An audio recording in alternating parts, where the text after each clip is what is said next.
This is your news source evening bulletin for today, Friday, the 21st day of October in the year 2022. I'm Gordon Mosley reporting. Here's what we're tracking tonight. The opposition APNU-AFC appears to have changed its mind about attending next week's stakeholders consultation for the country's electoral reform process. Earlier this week, opposition leader Aubrey Norton said the opposition will not take part in the process. But today, the leader of the AFC, Kemraj Ramjatan, confirmed the opposition's participation in the consultations. The AFC stands committed to electoral reform and is going to be present at the consultation on the 25th of October 2022 at the Arthur Chung Convention Center, primarily for the purpose of discerning the intention of the PPP's proposed set of amendments and why not others. It will do so in collaboration with its parliamentary partner, APNU. Mr. Ramjatan said the electoral reform process is necessary based on recommendations from various international and regional observer groups. He also said it is a process that must commence so that the next general and regional elections are held with a higher level of acceptance and a low level of criticism. The AFC in this regard would like to see a GCOM that is made up of an additional 3 members or some such number coming from outside of political parties, but whose names must be agreed to by the president and leader of the opposition. This will offset the highly partisan membership as exists and dilute the almost judicial determinations forced upon the chairman in the circumstances. The Alliance for Change leader also said in view of the recent ruling of the Caribbean Court of Justice on the elections petition case, there should now be amendments to the Constitution to reflect the ruling and to go further than that and include the views of the 2 judges at the CCJ who ruled that the full court could have heard the matter. More news coming up in just a moment.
Office Max, we're all about customer satisfaction. Whether it's clothing and shoes for the ladies, gents, and kids, or for the latest electronics or hardware appliance, we're always thinking of satisfying you, our dear customers. Now you can shop online at www.giftlandofficemax.com or visit us at the Giftland Mall, where we're happy to serve each and every one of you.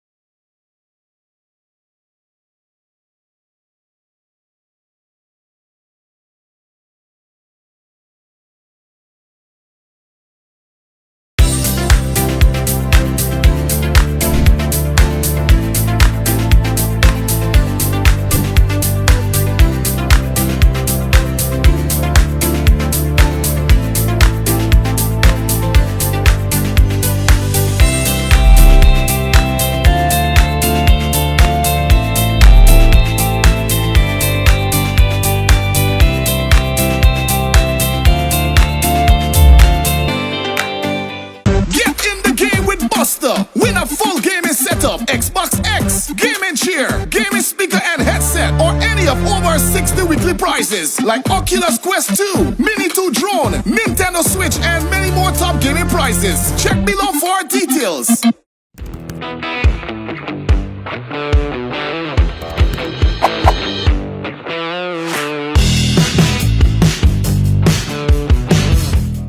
Saturday, October 29th, Grassman, Grambling, Sand Road, Suicide will come alive when 592 Movement in Highway Cafe. Please on the big show and jam car. Chutney Meat Soap, the lineup top, Hikari Singh, up and gone away. Chomo Primo, I live in my life. Carvin Burnett, Bonita Willie, and Katie Kish will take the stage live. One Boy's Family, Waddling, and Silver Star's gonna juggle. Early bird tickets $1,000, gates $1,500. Chutney Meat Soca, Saturday, October 29th in Soesdijk.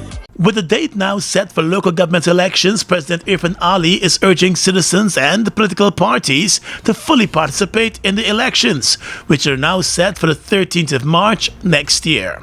The opposition APNU-AFC, which has been pushing for a clean voters list, is yet to confirm whether it will contest the elections. The Alliance for Change has indicated that it has no plans right now to contest the elections.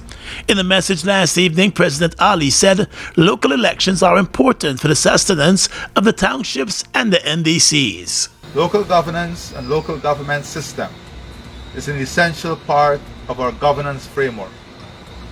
We promise, as soon as GCOM would have alerted us that they are ready for the local government election, we will spare no effort or no time in calling the local government elections. As he encouraged citizens to vote, the president said citizens must also make a choice that will better the system of governance in their communities and towns. March the 13th is therefore an important date in which I call upon all Guyanese to work in renewing our effort at building the governance system, building our communities, strengthening our communities, but importantly, our municipalities, our township.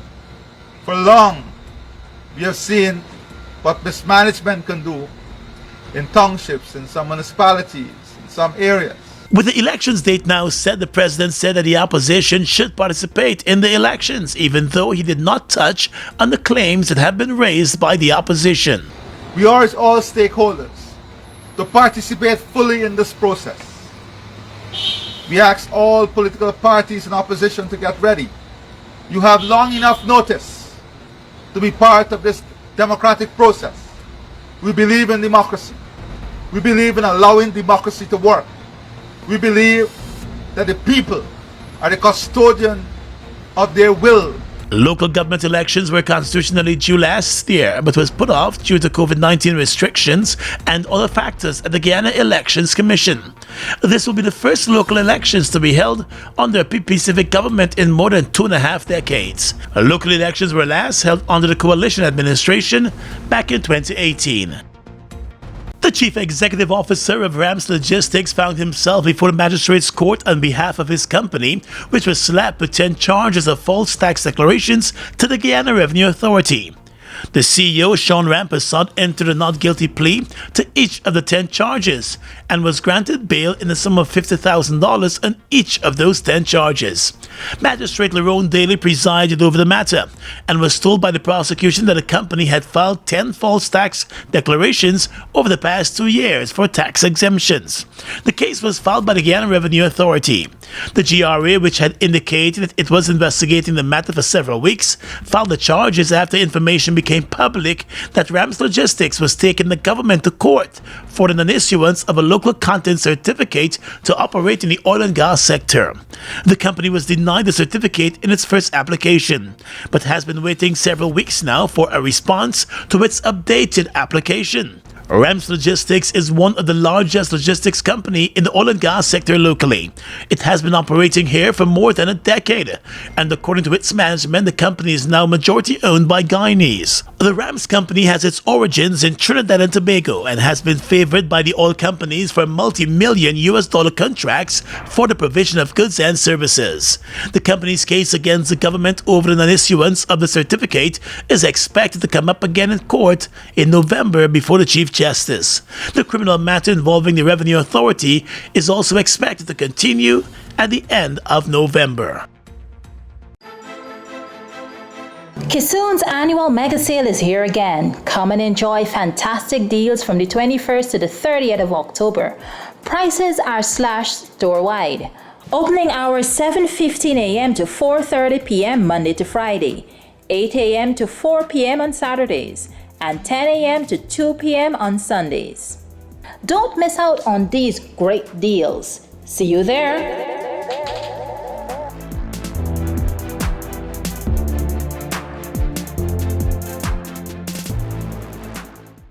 Calling all prospective homeowners. The government of Guyana, through the Ministry of Housing and Water, will be rolling out its steel and cement housing subsidy program from Tuesday, October 25, 2022. Applicants must be a citizen of Guyana residing in the country, must be in possession of a title or transport for their house lot, must have an approved building plan and loan approval from a financial institution. Persons with a builder's estimate below $6 million can qualify for 1 sling of cement, 80 lengths of half-inch steel rods, and 63/8-inch rods. Those with builder's estimate ranging from $6 million. We counting we from region 1 to region 10, the whole country. Well, this serves to inform you that I have just completed the census, which is ongoing in 2022. It is my view that a census is important. It will allow us to understand the demographics in Guyana, among other things. And therefore, it is in that context, I think it is apposite that I say to people, be part of the census, ensure you're counted. It will contribute to the kind of data that is needed to do the kinds of analysis and projections in a society like ours. And if properly used, it can contribute to good governance. Everyone in the country, we counting.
One boy's family, waddling, and silver stars gonna juggle. Early bird tickets $1,000, gates 1,500. Chutney meet soca, Saturday, October 29th in Soesdijk. The special general meeting and elections of the Guyana Public Service Cooperative Credit Union will take place on Monday at the new Central High School, according to a notice published by the Committee of Management of the Credit Union. With Monday being a holiday, the special meeting could see a record number of attendees. The credit union was forced to call the meeting after it was ordered by the court. 2 members of the credit union had moved to the court seeking the special meeting and the elections. The incumbent Committee of Management is facing a tough challenge to remain in the decision-making position, as former Chairman Trevor Ben leads a list of candidates into the elections. Ben was removed as chairman of the credit union after some other management members complained about his style of running the credit union. Despite the fallout between Ben and the current Committee of Management, he remains popular among members of the credit union, who were supportive of many of the initiatives that he implemented while he served as chairman.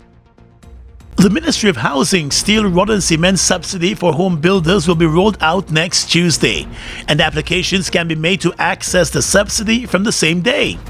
During an appearance on the Jumpstart Morning Show this morning, Minister of Housing and Water Colin Crowe said anyone who owns their own land, whether it was bought from the government or a private interest, would be eligible to access the building support.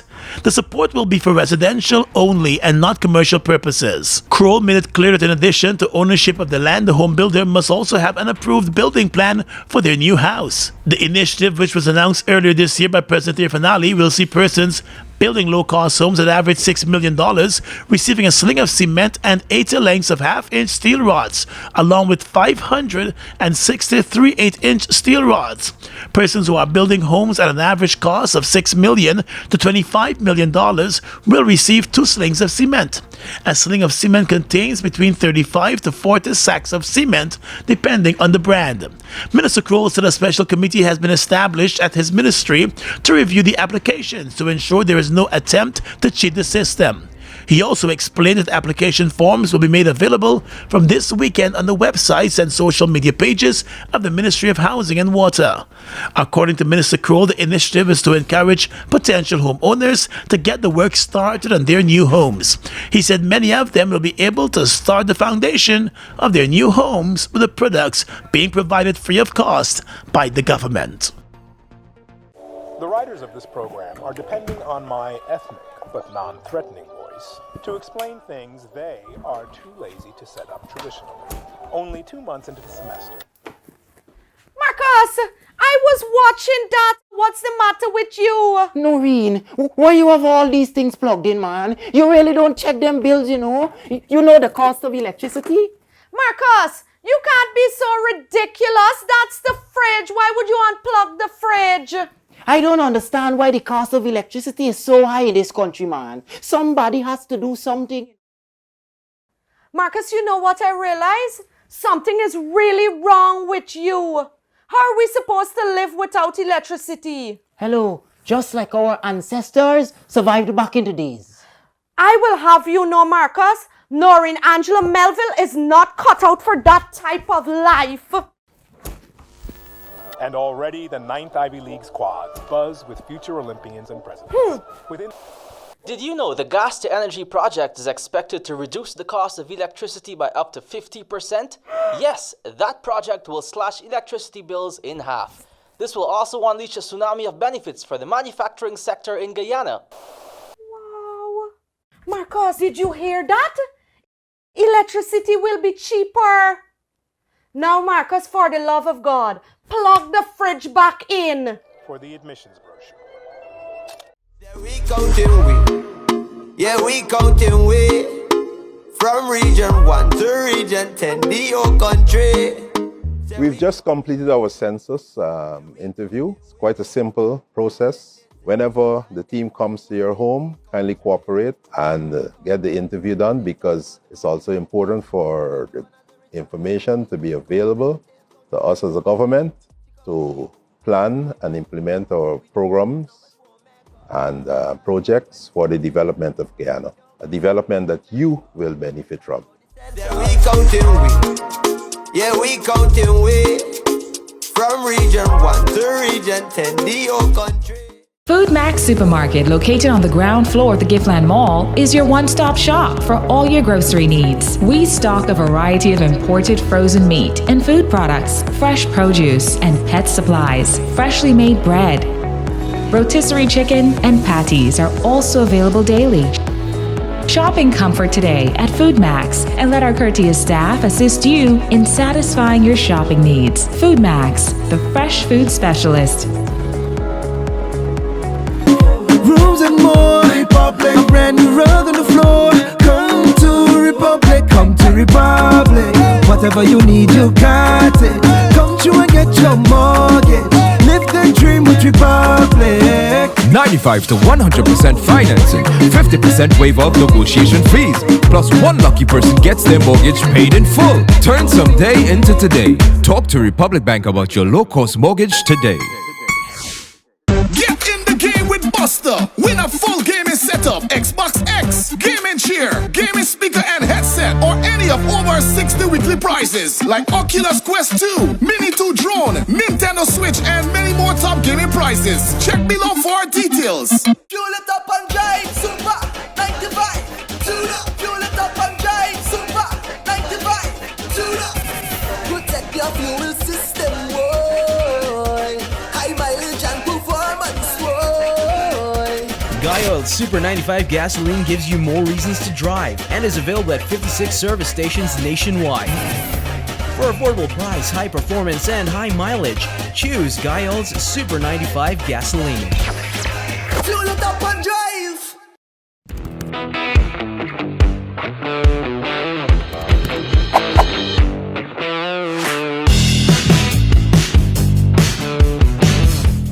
across the region tonight, Brazil's nomination to head the Inter-American Development Bank is facing resistance among allies of leftist presidential frontrunner Luiz Inácio Lula da Silva, who want him to have a formal say if he wins office this month. The government of right-wing President Jair Bolsonaro has already begun seeking regional support for its nominee to run the development bank. Brazil aims to nominate former central bank chief Ian Goldfan in the coming days, according to a source familiar with the government's plans. However, two close advisors to Lula said they believe the IDB leadership vote, scheduled for the 20th of November, should be postponed to next year, so Brazil's nomination reflects the will of a newly elected government. Colombia has increased its cultivation of coca plants, the main ingredient in the illegal drug cocaine, by 43%, according to a new UN report. Last year, the area of coca cultivation expanded to a vast 204,000 hectares. Colombia is already the world's largest cocaine producer. It is the highest figure since the UN Office on Drugs and Crime began collecting such data in 2001. Colombian President Gustavo Petro has called the war on drugs a failure. Instead, the newly elected left-wing leader wants to regulate the industry and expand programs to substitute illegal crops. Most of Colombia's cocaine heads to Europe and the US, which is the world's largest consumer of the drug. For years, Colombia has struggled to get farmers to move away from coca production, but promises to provide incentives and subsidies have not materialized, the BBC reports. And finally tonight, international news. The U.S. Congressional Committee investigating last year's Capitol riot has issued a legal summons ordering former President Donald Trump to testify to lawmakers. Addressing the former president, the document read that you were at the center of the first and only effort by any U.S. president to overturn an election. It goes on that you knew this activity was illegal and unconstitutional. Mr. Trump could face criminal charges if he does not comply with the subpoena. He has until the 4th of November to provide documents to the January 6th committee and must appear for deposition testimony on or before the 14th of November. If Mr. Trump refuses to testify to Congress or hand over the requested material, the committee could refer the matter to the Department of Justice, potentially triggering criminal proceedings. And that's your News Source Evening Bulletin for today and this week. I'm Gordon Mosley, encouraging you to stay safe and to have a wonderful and enjoyable Diwali weekend.